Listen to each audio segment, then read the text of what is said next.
प्रमुख नाना पटोले ने बड़ा बयान देते हुए कहा कि मैं छत्रपति शिवाजी और सावित्रीबाई फुले के विचारों से सहमत हूँ, उसको मानने वाला हूँ। विदर्भ में किसानों की पीड़ा और समस्या को कोई क्यों नहीं सुलझा पा रहा है।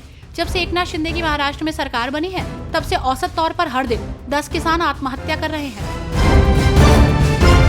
उत्तर प्रदेश उपचुनाव के साथ महाराष्ट्र और झारखंड के विधानसभा चुनाव हो रहे हैं, इसलिए यूपी में अगर कोई सियासी दांव चल रहा है तो उसका असर महाराष्ट्र की सियासत में भी देखने को मिल रहा है। अखिलेश ने यूपी उपचुनाव में कांग्रेस को सपा के रहमो करम पर रखने का दांव चल रहे थे। सीट शेयरिंग में सम्मानजनक और मन के मुताबिक सीट न मिलने से कांग्रेस ने यूपी का मैदान जरूर छोड़ा, लेकिन महाराष्ट्र में ऐसा धोबी पछाड़ दांव चला कि सपा चारों खाने चित हो गई। बिहार की पूर्णिया से सांसद पप्पू यादव को जान से मारने की धमकियां मिली हैं। इसी के बाद उन्होंने गृह मंत्रालय को अपनी सुरक्षा बढ़ाने को लेकर पत्र लिखा है। पप्पू यादव ने दावा किया है कि लॉरेंस बिश्नोई गैंग ने उन्हें धमकी दी है। साथ ही उन्होंने कहा कि मेरी सुरक्षा को वाई कैटेगरी से बढ़ाकर जेड कैटेगरी कर दिया जाए। बारामती से एनसीपी उम्मीदवार अजीत पवार ने 28 अक्टूबर को अपने दोबारा चुने जाने पर भरोसा जताया।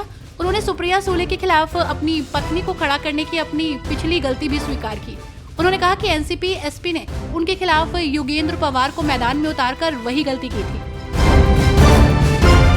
बीजेपी नेता अनिल विज ने दिल्ली में बढ़ रहे प्रदूषण के स्तर को लेकर आम आदमी पार्टी को जिम्मेदार ठहराया। आपको बता दें कि अनिल विज ने कहा कि आम आदमी पार्टी का ये चरित्र है कि कोई काम ना करो, दोषारोपण दूसरों पर करो। वहीं यमुना जो दिल्ली में जा रही है, उसको दिल्ली में प्रवेश करने से पहले बीओडी चेक कर लो। दिल्ली सरकार के अस्पतालों में पीडब्ल्यूडी इंजीनियर्स की ओर से कथित तौर पर किए गए 200 करोड़ रुपए के घोटाले में उपराज्यपाल ने बड़ा एक्शन लिया। भ्रष्टाचार निवारण अधिनियम 1988 की धारा 17A के तहत अभियोजन की स्वीकृति दे दी है। मामले की जांच एंटी करप्शन ब्यूरो करेगी। महाराष्ट्र विधानसभा चुनाव के लिए शिवसेना प्रमुख और मुख्यमंत्री एकनाथ शिंदे ने अपना नामांकन दाखिल कर दिया है। कोपरी पाचपाखाड़ी सीट से उम्मीदवार एकनाथ शिंदे ने पर्चा भर दिया है। उनके साथ उनके परिजन और डिप्टी सीएम और बीजेपी नेता देवेंद्र फडणवीस भी मौजूद रहे। दिल्ली वक्फ बोर्ड की प्रस्तुति के विरोध में विपक्षी सांसदों ने वक्फ संशोधन विधेयक पर जेपीसी की बैठक से वॉकआउट किया। इसके बाद समिति में सांसदों की उपस्थिति के रजिस्टर से अपनी उपस्थिति के साइन करने के बाद उन्हें डिलीट कर दिया।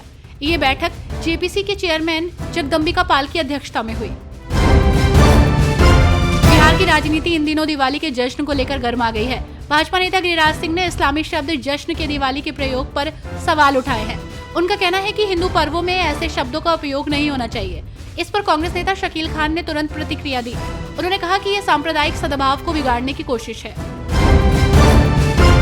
प्रियंका गांधी कांग्रेस की तरफ से वायनाड संसदीय सीट से यूनाइटेड डेमोक्रेटिक फ्रंट की उम्मीदवार घोषित की गई हैं। उन्होंने कहा कि मैं जनता से किया हुआ वादा पूरा करूंगी। मेरा वादा है कि मैं कड़ी मेहनत करूंगी और जनता के साथ खड़ी रहूंगी। मैं संसद और अन्य सभी मंचों पर उनकी आवाज उठाऊंगी।